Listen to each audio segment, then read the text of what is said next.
Gente, sabe quando você vai contar uma fofoca pra uma pessoa, ou você vai falar de um assunto muito interessante, aí a pessoa fica, tipo, muito curiosa, tipo, ela fica, tipo, e aí, o que aconteceu? Como é que foi? Não, calma, me conta desde o começo, eu quero saber mais.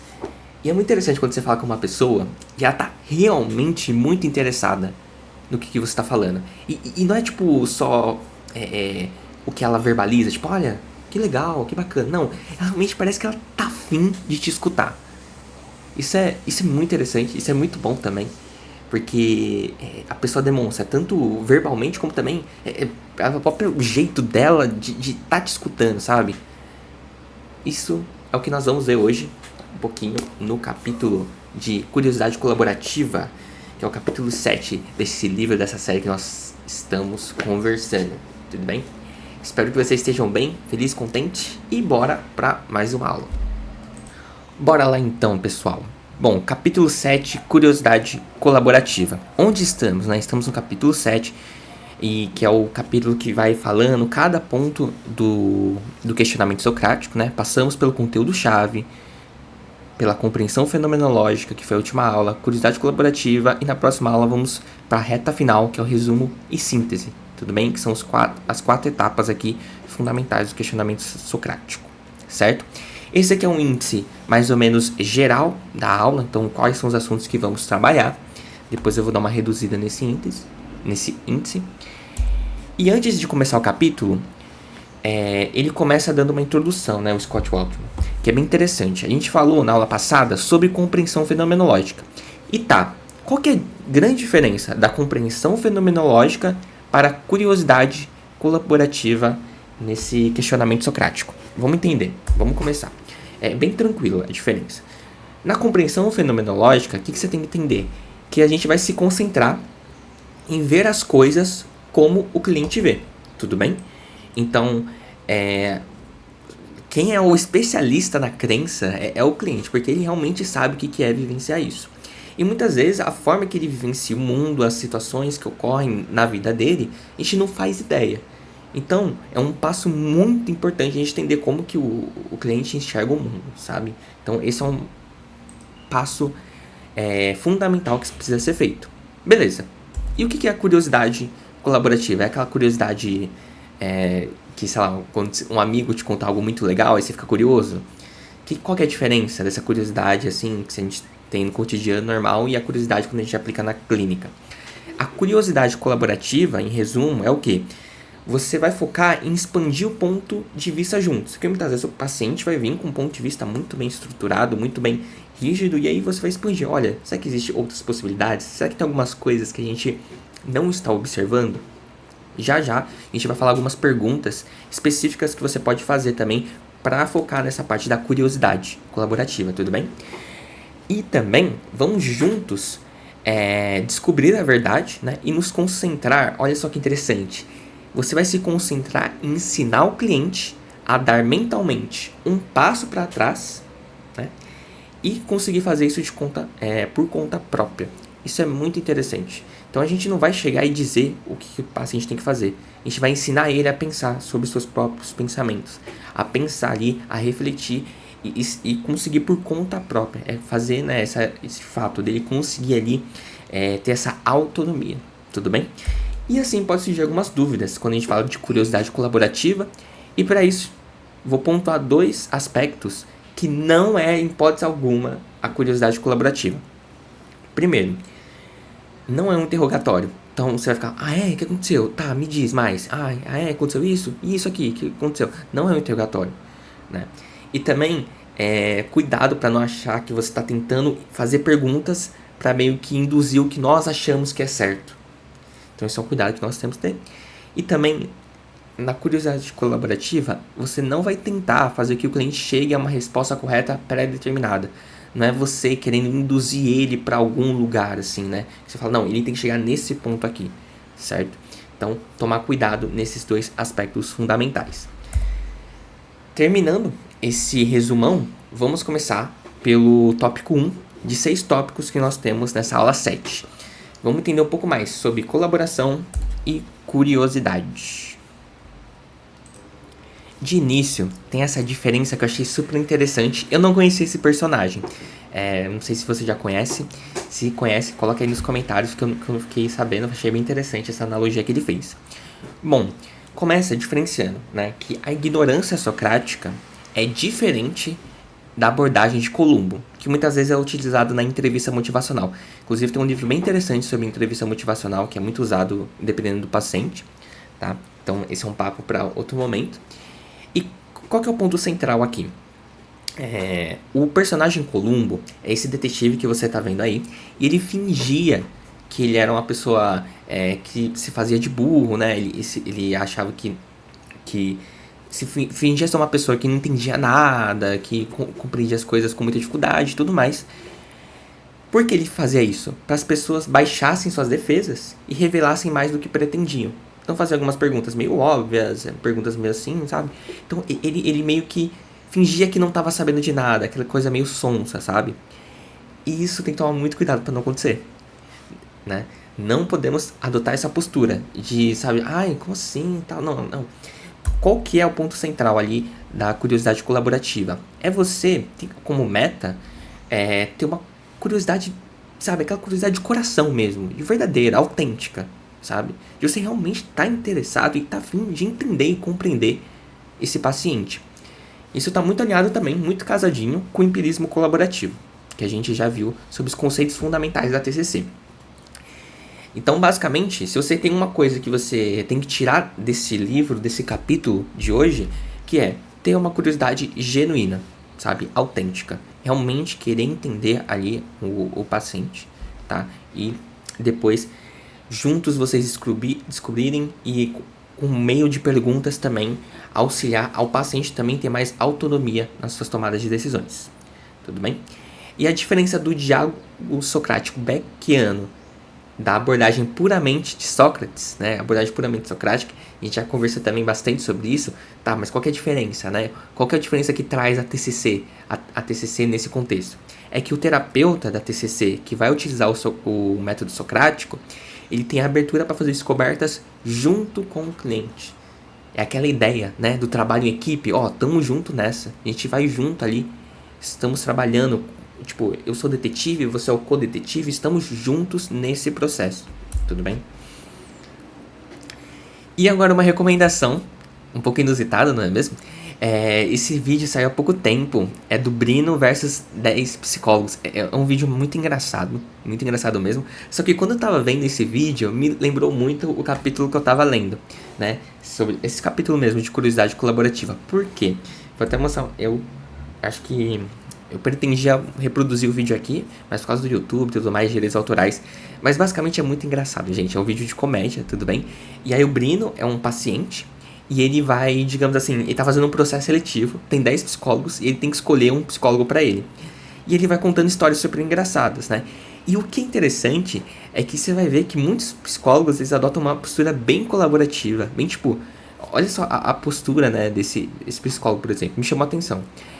Que ele tá realmente querendo entender, né? E o engraçado desse vídeo é que ele começa a contar umas histórias bem engraçadas, né? Aí eu fico imaginando, nossa, como é que o psicólogo não riu naquele momento e tal, tudo mais. Então recomendo esse vídeo, é bem engraçado, né? Brino versus 10 psicólogos. Fica uma recomendação aí pra você assistir, dar risada e tudo mais. Aí eu achei bem bacana, né? E deu pra ver, assim, essa questão da curiosidade genuína. Realmente a pessoa queria entender, tudo bem? Beleza. Agora a gente vai para a parte 2, que é reafirmando o caso do cliente se então. Logo de cara, quando se diz se então, a primeira coisa que vem na minha cabeça é as crenças intermediárias, um dos princípios fundamentais da TCC. Inclusive, se tem alguns conceitos ainda que não ficaram muito bons sobre a TCC, tem um capítulo, vou até pegar aqui, capítulo 3 e capítulo 4, e focam bastante nesses conceitos fundamentais da TCC. E também, se tiver qualquer dúvida, você pode colocar nos comentários, que a gente vai conversando também a respeito disso, tá? Bom, então nessa parte, né, de reafirmar o caso do cliente, então, que é uma parte importante da etapa de curiosidade colaborativa, o primeiro passo é orientar, né, e reafirmar o caso do cliente. Então ele vai te trazer muitas histórias, muitos acontecimentos, e você vai orientar isso e reafirmar. E para que serve, né, reafirmação do se então, te ajudará a consolidar as informações, que não são poucas, né? São muitas. Entender o que está trabalhando, o que estamos trabalhando ali, qual que é o foco principal e tudo mais. E o que você pode fazer? Você deve resumir o caso, sintetizar em os pontos mais relevantes, ou as razões pelas quais ele acredita nessa cognição que estamos avaliando. E pegando tudo esse resumo, você vai tentar enquadrar nisso numa perspectiva de se, então. Uma interpretação, uma percepção e uma conclusão a partir disso. Além disso, você tem que também estar atento ao que o cliente dá mais peso. E aí, muitas vezes, aquele que dá mais peso, algo que está mais emocionalmente carregado e tudo mais. Então, tem toda essa estrutura bem importante. Para que isso, né? Para que a gente tenha certeza que temos uma boa compreensão e uma boa interpretação. Então, sempre reafirmando, sempre aquela ideia de dar um feedback, né? Ao você resumir o conteúdo para o paciente, você está dando um feedback. Olha, estou entendendo bem? A gente está no mesmo caminho? A gente está na mesma página? Então, isso é super importante e também é validante, tá? E assim, né, você vai ter dois componentes separados. Sua interpretação do que aconteceu. Em segundo, seu entendimento subjetivo de que isso atende os critérios para a sua conclusão. Então, quando o paciente pensa isso, né, tem duas ideias. A interpretação e o entendimento subjetivo que leva àquela conclusão. Os dois você pode pegar e trabalhar nisso, né? Então, aconteceu, sei lá, a gente já vai dar um exemplo de uma mãe, por causa da filha dela, né? Então, assim, a mãe, por exemplo, acha que a filha não respeita ela. Você pode pegar só essa interpretação ou também o entendimento subjetivo disso que atende os critérios de conclusão, né? A mãe acredita que ela não é uma boa mãe e tudo mais, ou que, sei lá, a filha desrespeita. Isso já é uma conclusão dela, tudo bem? Então, você pode aí trazer ali esses dois questionamentos. Que perguntas você pode fazer na prática, né? Para você mesmo, o que exatamente estamos avaliando aqui? Outra pergunta também. O que precisaria acontecer para isso ser verdade? Então a pessoa começa a contar a história que ela acredita que nenhum relacionamento dá certo. E ela acha que ela nunca vai ser amada. E o que realmente precisa acontecer para que realmente você nunca vai ser amada se realmente seja verdade? Então fazer esse questionamento. O que estamos avaliando é a questão de eu não achar que eu tenho relacionamento e tudo mais. Que eu posso ter relacionamento e tudo mais. Além disso, né, alguns cuidados interessantes. É interessante ver as coisas realmente acontecem do jeito que eles pensam que aconteceram. Então a pessoa vem dizendo ali que, olha, eu acho que eu não vou ser um profissional competente, né? E aí, por quê? Porque uma vez eu fui mal na prova. E aí, tá, mas beleza, vamos olhar o contexto. Qual foi a média da turma, da sala e tudo mais. Realmente, a pessoa acredita que não vai ser boa por causa só das notas, mas realmente é só as notas que contam para ser um bom profissional, entendeu? Você vai fazendo esse caminho de questionamento. Também verificar se isso significa o que eles pensam que significa, né? Então, se o fato, exemplo, né? Continuando esse exemplo, se ela acha que tirar notas ruins realmente significa ser uma pessoa ruim ou ser um profissional ruim, tudo mais. E aí poderemos direcionar as implicações da conclusão avaliando a percepção de quão terrível é essa conclusão. Então a pessoa ela chega a uma certa conclusão muito forte, né? Inclusive tem uma técnica bem interessante, que é a seta descendente, que pode te auxiliar bastante nisso. E muitas vezes verificar realmente é muito terrível essa conclusão que você chegou, né? É claro, sempre de forma muito validante. E muitas vezes nossa mente distorce uma situação pouco clara. E isso é muito interessante. Quanto mais nebuloso for isso, quanto mais subjetivo, a gente acaba distorcendo. Tem mais margem pra gente distorcer. Por isso, tentar transformar esse pensamento no mais claro possível pode auxiliar muito nesse processo. Tudo bem? De descatastrofizar também. Vamos por exemplo, que eu achei bem interessante, de uma mãe frustrada porque sua filha adolescente não seguiu seus conselhos. Beleza. Então a mãe chega na terapia e fala, olha, eu falo um monte de coisa pra minha filha, eu falo, e ela não tá nem aí. Nossa, tô frustrada com isso. E qual que é a conclusão da mãe? Olha, minha filha definitivamente não respeita. A minha filha não me respeita, eu perdi o respeito ali, né? Nisso, nosso papel vai querer entender e avaliar a interpretação então, né? A interpretação que leva a uma conclusão. Se então, ok? E assim, né, ocorre o mapeamento com ela sobre o que exatamente aconteceu, o que estava fazendo antes, durante e depois. Esse processo é muito interessante. E muitas vezes o paciente não tem bem ideia do que aconteceu antes, do que aconteceu depois, né? É muito interessante trabalhar isso, ensinar isso para o cliente, né? Certo. E aí a gente vai trabalhar as regras abstratas de respeito e desrespeito. Se ela tá falando que a filha não respeita mais ela, ok. O que a gente se entende com respeito? Até que ponto você pode dizer, essa pessoa respeita a outra e essa pessoa não respeita a outra? Então vai delimitar, deixar muito claro isso, né? E seria interessante também restringir a conversas abstratas a comportamentos observáveis específicos. Então, cite para mim comportamentos, ações na vida real que sua filha pode fazer, que aí você vai poder dizer, olha, ela me respeita. E o contrário também, que ações de fato sua filha pode fazer para você dizer, olha, minha filha não me respeita mesmo. Então, essa concretude é muito importante. E também deve-se procurar avaliar a razoabilidade dessas suposições sobre o respeito, né, as questões mais absolutas.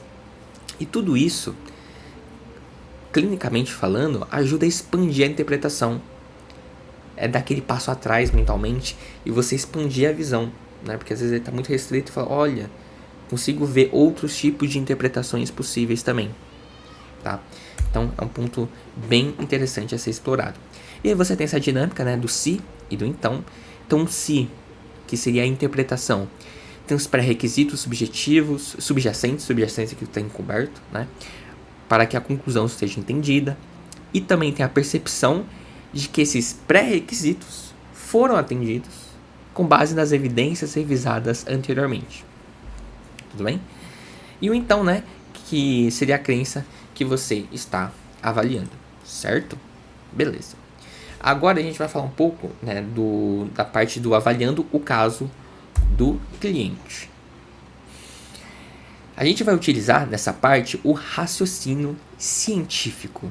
É bem interessante, né? E a TCC, um dos objetivos da TCC é ensinar o cliente o quê? A identificar, avaliar e modificar seus pensamentos.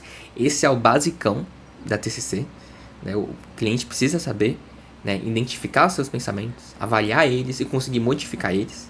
É bem interessante, algumas abordagens vão no sentido de não, vamos aceitar, vamos entender e aceitar esse pensamento.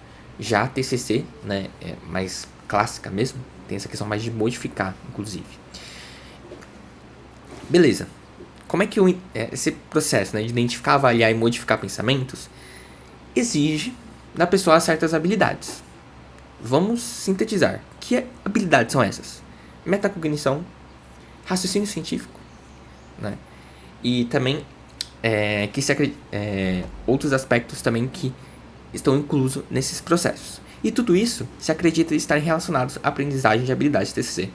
E tem uma coisa que a TCC faz, é ensinar habilidades novas ao paciente. Então o paciente chega ali com todo o seu repertório de habilidades, como se tivesse várias ferramentas que ele adquiriu durante a vida, e a gente vai falar, olha, existem outras ferramentas que você não conheceu durante sua vida. E na terapia você vai aprender a ter, né, vai ganhar novas ferramentas, que você mesmo que vai construir. Então isso aí é bem legal. Basicamente, o que é o raciocínio científico?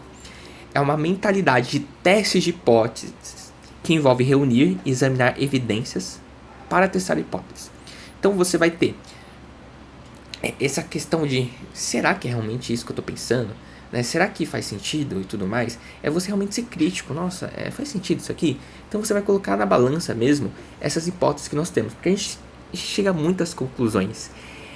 E o que a gente aprende muito com a terapia cognitiva é que muitas vezes essas conclusões não estão muito precisas, sabe? Então é interessante ter essa visão um pouco mais científica que pode te auxiliar, né? E também prevenir um pouco mais o sofrimento, tá? E os argumentos lógicos normalmente são baseados em declarações sim, então, né? Então estamos interessados em avaliar a validade dessas conclusões, né? Se o se necessita desse então, e a validade das generalizações feita a partir dessas conclusões. Tudo bem? São basicamente esses processos. Aí vamos para essa imagem que eu achei bem interessante, que está no livro, que ele vai secar um pouco, né? O que seria a compreensão e a curiosidade. Na compreensão, veja só que interessante. Você tem o se, né? Interpretação de eventos. E aí tem seus requisitos subjacentes para a conclusão seja atendida. Então, para aquilo que eu tô interpretando dessa situação acontecer mesmo, tem alguns pré-requisitos que aconteceram antes, né? Aí, somado a isso, tem a percepção de que esses pré-requisitos foram atendidos com base nas evidências revisadas anteriores. Então, eu vejo que fulana não me responde no WhatsApp.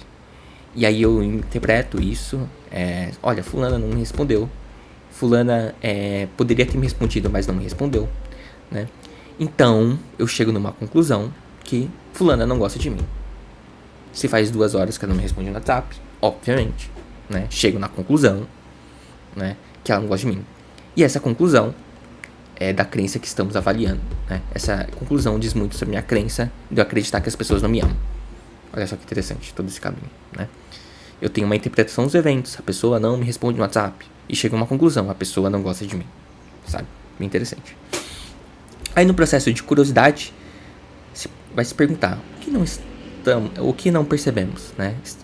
E aí, a estratégia é você conseguir expandir um pouco mais a sua interpretação. E ali, né, a suposição, definição, regra subjacente é justa e equilibrada. Eu achar ali, né, que as pessoas nunca me amarão, realmente é justo, né? Tem uma razoabilidade nesse tipo de pensamento. Poxa, como assim? Tem gente que te ama, né? Talvez você não esteja percebendo agora, não esteja se lembrando. Enfim.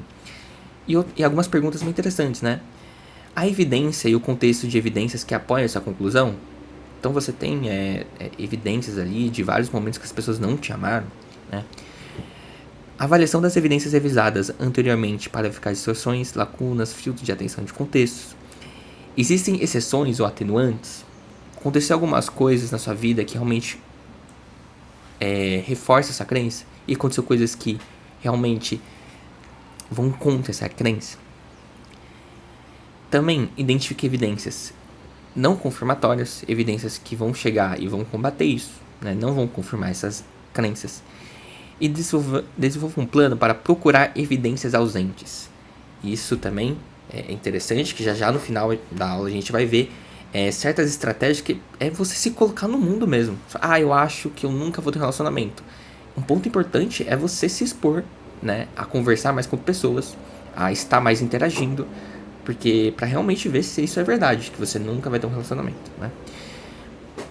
Avaliação das implicações da conclusão anterior, né? Como isso, também pensar, né? Como isso faz o cliente se sentir e agir? Isso influencia o ambiente de uma forma que reforça essa crença? Se parece verdade, tem que ser sempre verdade? Isso é muito interessante também, né? Que às vezes a pessoa acha que não deu certo e sempre não vai dar certo, né? Ela acha, em algumas situações, que eu fui tentar falar em público, eu gaguejei. Logo, todas as vezes que eu for falar em público, eu vou gaguejar, né? Então, é interessante. Sempre vai ser verdade mesmo? Será que você não pode treinar, melhorar isso? Desenvolver novas habilidades perante a isso? Tá fazendo sentido, gente? E existem crenças irracionais subjacentes, como obrigação, catastrofização, intolerância à frustração. São pontos para se avaliar e já a gente vai ver com mais detalhes. Gente, essa parte aqui, sendo bem sincero, eu achei muito legal. Porque diversas vezes a gente, eu não sei, né? Particularmente eu, chego a certas conclusões de pensamentos que muitas vezes eu acho que são absolutas. Tipo, isso é assim. E aí você começa a se treinar a pensar em outras alternativas e ver que muitas vezes a gente já exagera um pouco, né? Eu tiro isso por mim também. Às vezes eu exagero em algumas conclusões que muitas vezes na minha cabeça eu tô, nossa, eu tô viajando demais, eu tô distorcendo demais. E essas perguntas eu achei muito legal, muito interessantes para serem feitas. Bom, vamos para a estratégia de fio solto. Basicamente, qual que é a ideia, né? Existem lacunas na evidência, que pode ser como um fio solto de um suéter de tricô. Esse assunto totalmente fora, né, do que eu domino. Enfim, e à medida que vamos puxando esse fio, a conclusão pode ser desvendada, certo? E a pergunta-chave é, como que você sabe disso? E aí tem que ter uma atenção. né? Você precisa sempre ser muito empático e curioso nesse processo, pra a pessoa não ficar, a pessoa fala assim, ai, eu acho que ninguém gosta de mim. Como você sabe? Né? Cuidado, calma. Mas assim, você acha que ninguém gosta de você, mas como é que você chegou nessa conclusão? Como que você sabe disso? Né? E por que é interessante, né, utilizar isso? Porque pode ser útil quando há falhas lógicas ou quando o pensamento é usado como uma evidência para outro pensamento. Então, o fato de você estar pensando sobre algo como se isso virasse uma evidência, sabe? Então, é bem interessante isso. Um exemplo bem legal é: João acredita que não pode ser amado. Por quê? Porque isso se apoia principalmente na crença de que sua mãe nunca o amou. E o terapeuta terá como algo descobrir como João sabia que a mãe dele nunca amou ele. Olha só, ele sempre repetia essa história, essa visão para ele mesmo. Minha mãe nunca me amou. Mas como é que você chegou nesse ponto? Como é que o João chegou a essa conclusão? Certo? Bom, vamos falar sobre ameaças à validade. Muito legal isso aqui, gente. É muito legal, muito legal. Eu vou falando cada ponto, vocês vão ver que é muito legal. O primeiro, aí só você entender como a gente consegue distorcer as coisas, né? Bom, o primeiro é viés da amostragem. Exemplo, se o cliente acha que ninguém nunca vai amá-lo, porque todos da turma do ensino médio pareciam não gostar dele. Ou seja, ele pegou a experiência da escola. É claro que essa experiência da escola foi extremamente significativa. É uma experiência muito importante, né? Tem todo esse papel validante. Mas ele acha que pelo fato das pessoas da escola dele, é claro que isso pode gerar muito sofrimento, mas pelo fato das pessoas da escola dele não gostarem dele, que todo mundo no universo não vai gostar dele, sabe? Então esse viés da amostragem, bem científico, né? Também variáveis de confusão, ou uma terceira variáveis, né? A gente se pergunta, existem fatores que não estamos considerando e que pode ter influenciado nessa situação? É uma pergunta bem interessante para ser feita, bem interessante mesmo. Terceiro, variáveis de coleta de dados ou variáveis de métodos, né? Essa informação que você tem é uma fonte confiável? Estamos confiando demais em dados retrospectivos? Então, se você está chegando a essa conclusão, mas é confiável mesmo? Porque se nós, muitas vezes, enxergamos uma situação distorcida, e nós temos essa característica, então todo mundo tem essa característica. Então, as outras pessoas podem ter visões distorcidas e a gente, às vezes, pega informações de outras pessoas e aí vira um distorcido com informações distorcidas, né? Outro ponto, fatores históricos, né? Contexto é muito importante, principalmente nessas terceiras gerações, a gente fala muito sobre isso. E a pesquisa, ela não ocorre no vácuo, ela sempre ocorre em um contexto. Sempre teve uma situação, teve um histórico, um contexto, né? Que pode influenciar no que aconteceu. Então, sei lá, a pessoa se sente um fracassado porque perdeu o emprego. Mas será que a crise econômica não influenciou isso, né? Ou a pessoa, ela tá muito achando que o mundo tá muito perigoso, ela tem muito medo de sair de casa. Será que o excesso de notícias ruins que hoje em dia nós temos nos meios de comunicação, será que isso não pode ter influenciado também? Então, dá uma olhada no contexto, né? Estou ansioso. Será que o contexto de uso de telas cada vez maior não tem influenciado nisso? Outro ponto é a maturação. Não é incomum que um cliente adulto se pergunte por quê, quando criança não sabia ou não entendia o que sabe agora. É muito doido isso, né? Que a gente, quando é criança, a gente tá aprendendo todo esse processo, né? E aí a gente julga, né? Algumas pessoas julgam o seu eu do passado com os conhecimentos que tem hoje, né? Às vezes você fala, não devia ter tomado aquela decisão. Mas esquece que naquela época a gente não tinha tanta clareza e tudo mais. Ponto 6. Efeitos da expectativa. Isso é muito interessante. Imagine que você está num local e você acha que as pessoas não gostam de você. Então você tem essa expectativa, que as pessoas não gostam de você. Querendo ou não, pode ser que você mude seu comportamento. Isso vai influenciar. Ou seja, a forma que você pensa vai influenciar seu comportamento. E aí vira um ciclo, né? Uma coisa vai alimentando a outra. Isso é bem interessante.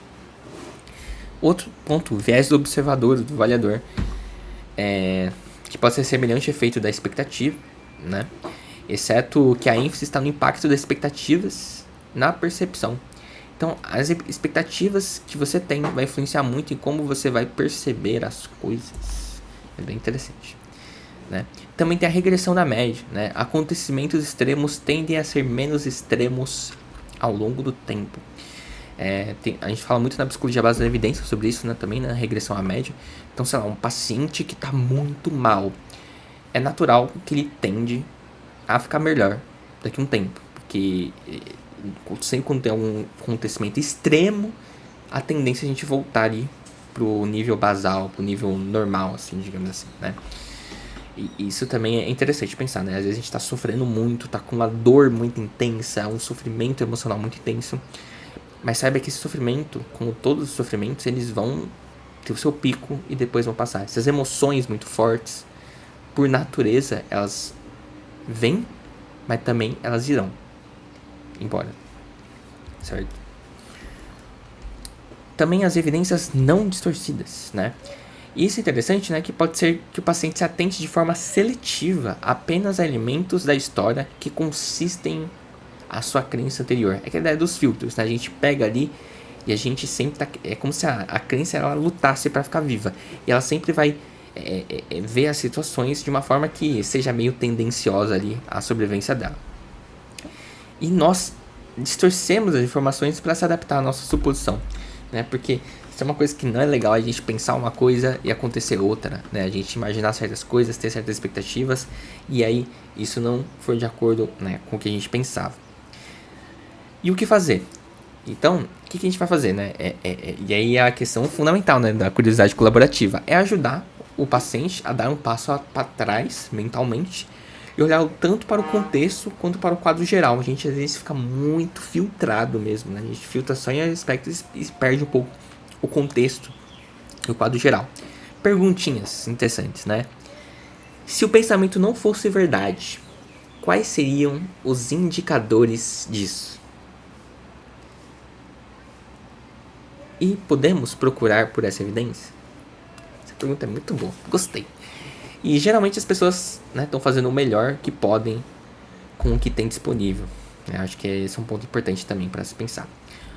Também, além disso, né, tem a técnica da hipótese, que a gente já conversou um pouquinho mais, que é basicamente você vai pegar a história e pensar em duas hipóteses.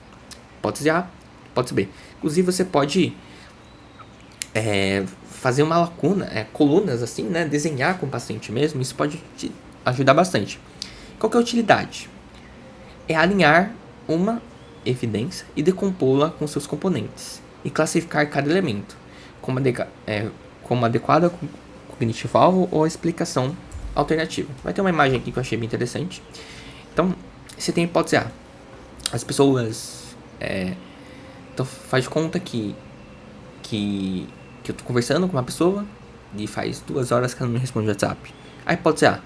Ela não quer falar comigo, não gosta de mim, tudo mais. Hipótese B. A pessoa gosta de mim, ela gosta de mim, tá tudo bem, e ela só tá ocupada, né? E ali, você vai pensar, né? Que crença estamos avaliando? E também que crenças alternativas estamos considerando? Colocar isso no papel é bem interessante. Quais evidências que apoiam essa hipótese A?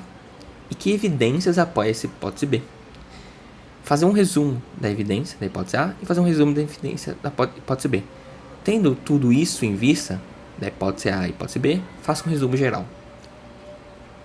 Bem legal. Curti. Além disso, tem a temporalidade e permanência em suas conclusões. É útil verificar se o argumento está sendo generalizado pro resto da vida, né? Muitas vezes a pessoa entra no momento, entra na terapia em um momento de muita crise, tá muito mal, tipo, muito mal. E faz todo sentido ela achar que o jeito que ela se encontra agora vai durar pra sempre. Que aquela emoção, ela chega rasgando, assim, né? Muito forte. Então a pessoa pode ter a sensação que nunca vai mudar. E esse pensamento pode ser verdadeiro, ou até plausível, mas não precisa permanecer verdadeiro. Isso é um ponto muito interessante. Então, às vezes, quando a pessoa está num surto, numa crise, ela acha que isso vai acabar com ela. E a gente tentar identificar junto com ela, mostrar junto com ela que isso não precisa ser verdade, que isso não precisa permanecer para sempre. né? E normalmente isso acontece, as emoções elas não permanecem para sempre. Como, por exemplo, a paciente chega, né, e termina um relacionamento, e aí chegou à conclusão que o parceiro não ama ela, e aí termina o relacionamento, e a pessoa chega à conclusão que ninguém mais o amará.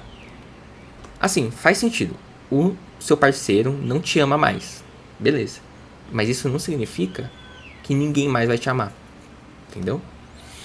E aí, assim como a pessoa teve atributos para atrair o antigo parceiro, é provável que ela seja capaz de atrair um novo parceiro, não é?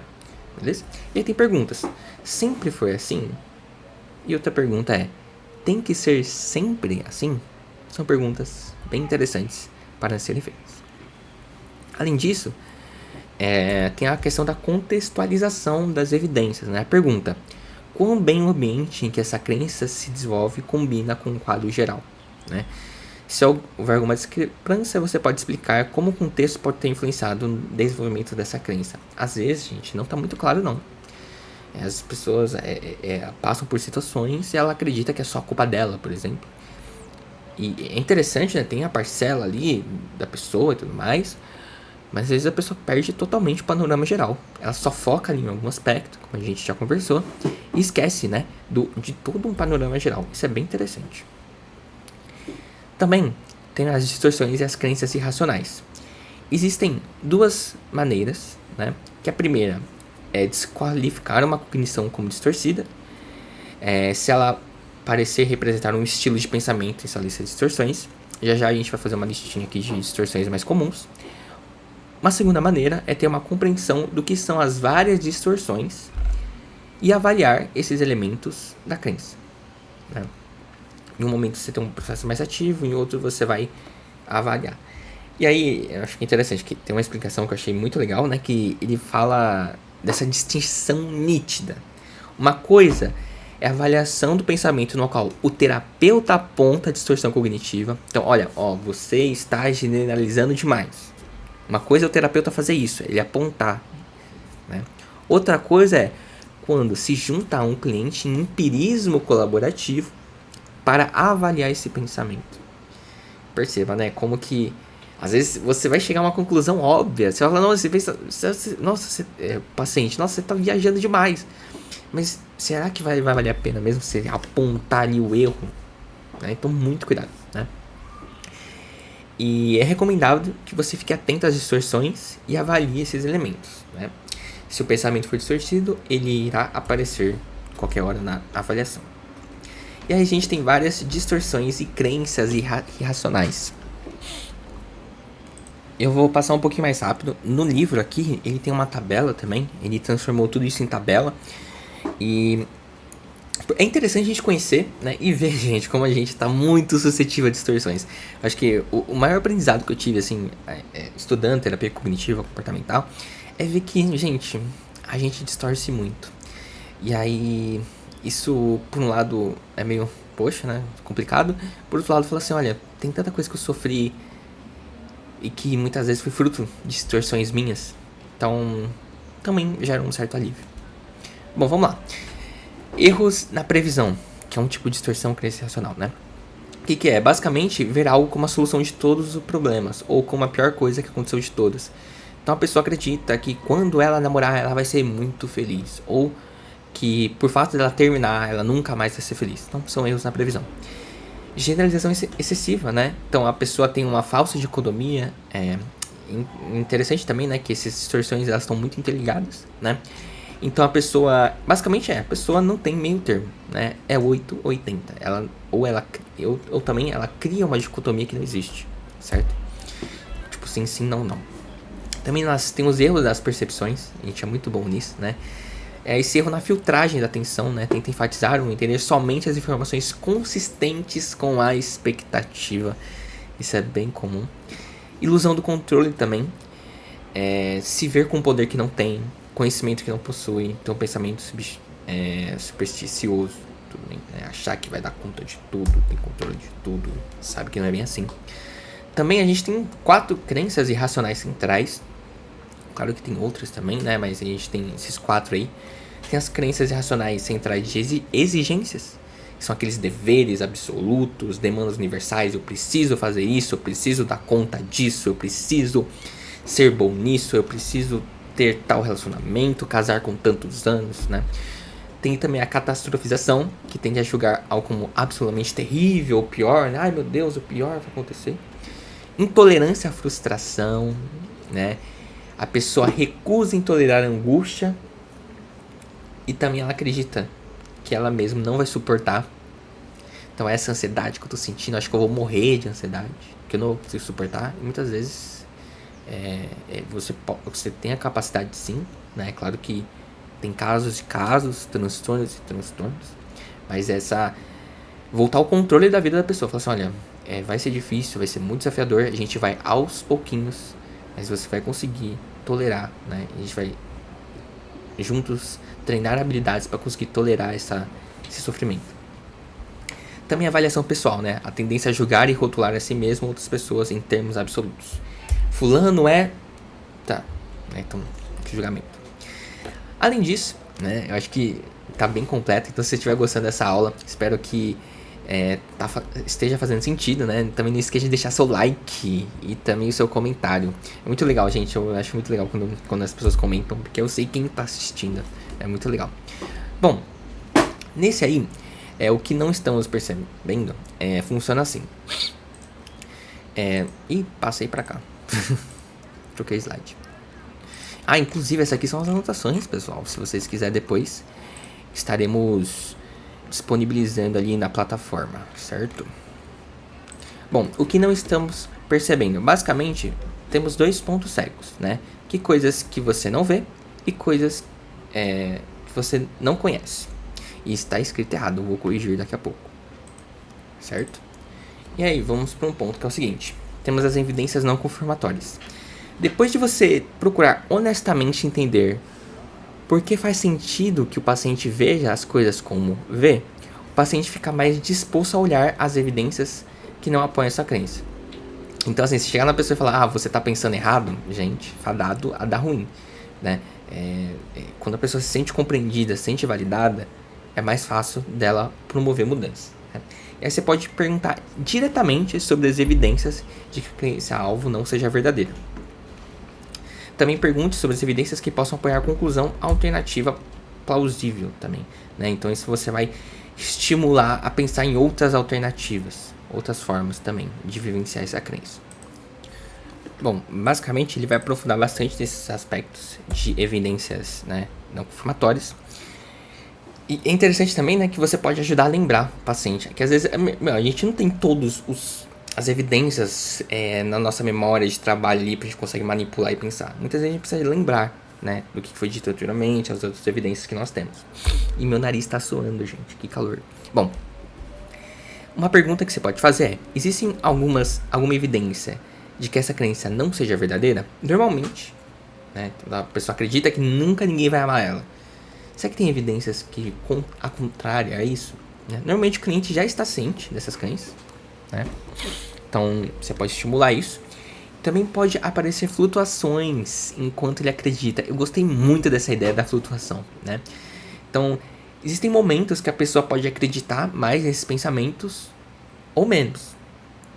Depois que a pessoa termina um relacionamento, às vezes a pessoa chega e fala, eu nunca mais vou namorar com ninguém, né?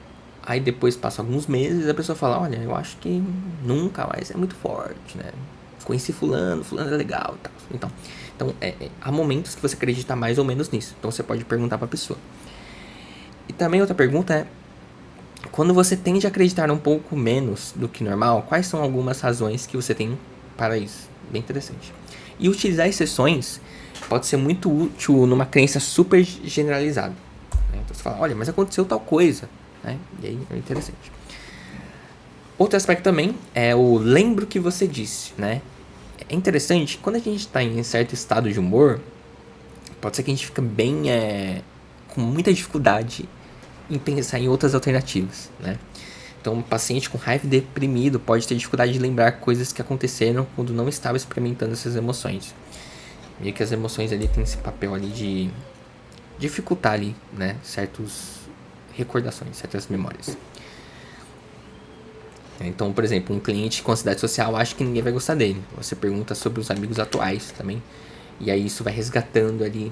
Peraí, tem pessoas que gostam de você sim e tal, e tudo mais. Então, é bem interessante. Exceções. A pessoa tem vários tipos de pensamentos e tem algumas exceções também disso, né? E quando usar? Quando a pessoa faz declarações muito globais, universais, né? Como acaso ou sorte. Eu lembro que no estágio, né? Eu tava lendo alguns artigos sobre atletas com deficiência. E muitas vezes quando eles perdiam, eles muitas vezes, em alguns casos, alguns pacientes, relataram essa questão de autoestima, né? E aí falar, não consegui por causa das minhas condições mesmo. E aí quando a pessoa ganhava um título, alguma coisa, a pessoa fala, foi sorte. E aí, como essa questão da autoeficácia, da autoestima era afetada, né? Então eu lembrei muito desse exemplo. Ok? Aí sim, né, queremos aumentar a relevância dessas exceções. Muitas vezes a gente pega essas exceções e, né, diminui elas. Tô falando, peraí, essas exceções são muito importantes. A gente tem que se agarrar a essas exceções e dar mais relevância para elas. Porque elas mostram coisas que, né, não vão confirmar essas crenças. E é interessante que você peça para o cliente descrever com detalhes o que aconteceu, com muitos detalhes. Isso vai auxiliar muito nesse processo, né, de imaginar. E desses detalhes você pode até incluir a questão de você imaginar essa situação na sua mente, certo? E algumas perguntas que você pode fazer, como por exemplo, existem momentos que isso não aconteceu? Já houve um momento em que algo diferente aconteceu? Você já se surpreendeu por isso não acontecer? Então, são algumas perguntas bem legais que você pode fazer. O impacto da crença, né? Um princípio orientador na avaliação do pensamento é verdade e é útil? É útil ter esse pensamento? É realmente verdade que existe esse pensamento, né? O impacto de uma crença é uma forma de avaliar a utilidade deste pensamento, né? Faz sentido eu ficar pensando sobre isso? E algumas perguntas que você pode fazer. Como acreditar nesse pensamento faz você se sentir? O que isso induz você a fazer? Né? Acredita nesse pensamento torna mais fácil atingir seus objetivos? Quais são as consequências de curto e longo prazo de acreditar nesse tipo de pensamento? São perguntas bem interessantes que podem ser feitas. Né? E o impacto da crença, né? Qual que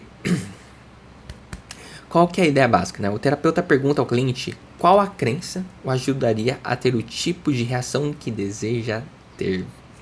Isso é bem interessante, porque você vai ver o impacto da crença na pessoa. O autor vai trazer um pouco do modelo ABC, né? Que você tem um antecedente, comportamento e a consequência. Modelo ABC, né?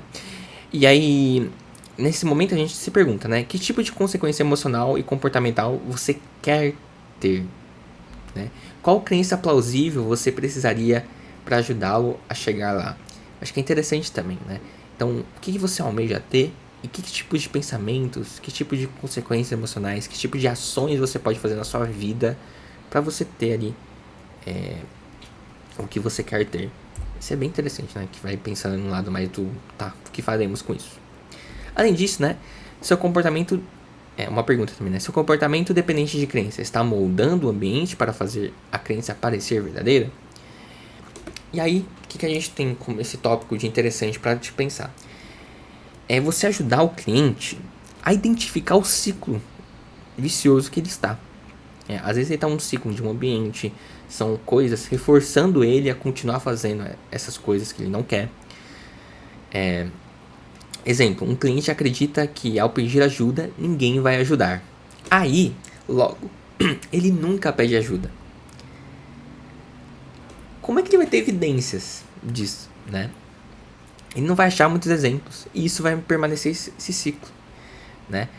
Ele não pede ajuda, aí ele acredita que ninguém nunca vai ajudar ele e vira um ciclo eterno, percebe? E você conseguir mostrar isso para o paciente, às vezes desenhar, vai ser muito bom, porque vai dar muito mais clareza, né? E a pessoa acredita que esse pensamento, as pessoas nunca vão me ajudar se eu pedir ajuda, isso não é uma evidência que a crença é verdadeira. Às vezes a pessoa acha que o pensamento é uma evidência, e não é, né? Ou também a pessoa acha que ela não é boa o suficiente, que ela é um fracasso, e aí ela não se expõe a tarefas difíceis. Aí uma coisa vai se alimentar a outra, certo? E aí muitas vezes, se o paciente acredita que as pessoas não vão ajudar ele, e aí nunca pediu ajuda, Tocar na campanha aqui de casa. Bom, aí o que acontece? Né? Aí a pessoa tem essa falta de evidências e isso pode ser uma justificativa muito grande. Falar, olha, ok, temos poucas evidências. Então vamos sair para o mundo e vamos coletar novas evidências. Com experimentos comportamentais, que é de fato se colocar na prática e se expor. Né? E não é fácil, mas é um ponto muito importante. Se a pessoa acredita, sei lá, que ela não é boa de apresentar, porém ela não faz apresentações, isso é uma justificativa perfeita para falar, olha, você precisa participar de apresentações para realmente ver, tá? Então é muito importante sair para reunir novas evidências. E por isso tem os experimentos comportamentais, né, que vai realmente focar nisso, certo? E bom, se você identificar um grande desconhecimento que pode enfraquecer a crença, né, e tudo mais, você deve destacar isso e talvez sugerir que entender a verdade completa será possível ao reunir novas evidências. Então aí vai ter esse jogo de cintura seu de tentar convencer a pessoa a se expor isso. Porque pensando também, né, que isso, dependendo do caso, vai exigir muito da pessoa, né, é algo muito emocionalmente intenso. Então você vai ter que reunir boas justificativas ali, né, para ajudar. E também, um ponto também, né, precisamos testar sua capacidade de tolerar, de conseguir suportar esse desconforto que talvez não, que vai surgir. Certo? Bom, evidências de explicações alternativas e provas indiretas. Temos a prova indireta. Nossa, eu quebrei o negócio aqui. Temos a prova indireta, que é para provar algo você demonstra a falsidade do seu oposto. Exemplo, um cliente tem medo de apresentar em público porque acha que não vai responder uma pergunta e o espectador vai achar que a pessoa não tem domínio do assunto. Só porque você não conseguiu responder uma pergunta, as pessoas vão achar que você não tem domínio. É correto afirmar isso? Né? Então quer dizer que uma pessoa saber de um assunto deve precisar responder todas as perguntas? Então é interessante essa prova indireta ali para você pensar. E aí pergunta, existe uma explicação alternativa para isso? Se a explicação alternativa fosse verdadeira, como saberíamos? Né? E aí você pode também usar a estratégia da hipótese A e hipótese B também nesse processo. Também tem um reductio ad absurdum, que eu vou passar bem brevemente, né? Que é uma declaração de um extremo absurdo. Então, sei lá, um cliente está chateado com o amigo por não respondido a mensagem. Aí você pergunta para ele que se todos devem sempre responder sua mensagem imediatamente. Só que tem que tomar um cuidado, porque isso pode ser um pouco invalidante e em pessoas emocionalmente muito carregadas isso não é recomendado, tá? Então é interessante isso, né? Que você pega o pensamento e deixa ele, você distorce ele, né? E pode ser um pouco difícil essa técnica ser uma mudança muito duradoura, certo? Interessante que o autor vai sintetizar isso, deixa isso bem claro. Beleza. Agora vamos para uma listinha de perguntas que você pode fazer. Você pode pensar no seu caso, né? E pensar ali nessas perguntas de curiosidade colaborativa. Eu acho incrível esse livro, que ele vai colocando muitos exemplos de perguntas. E aí a gente vai ganhando mais repertórios. Bom, perguntas para você fazer para você mesmo, terapeuta. Se liga só.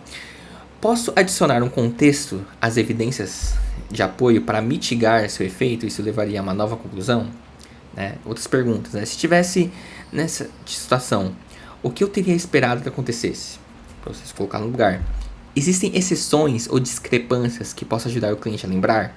Quais são os fatos? Essa aqui também eu adoro essa, né? O que o cliente diria para um amigo? Eu acho essa pergunta muito boa e muito legal.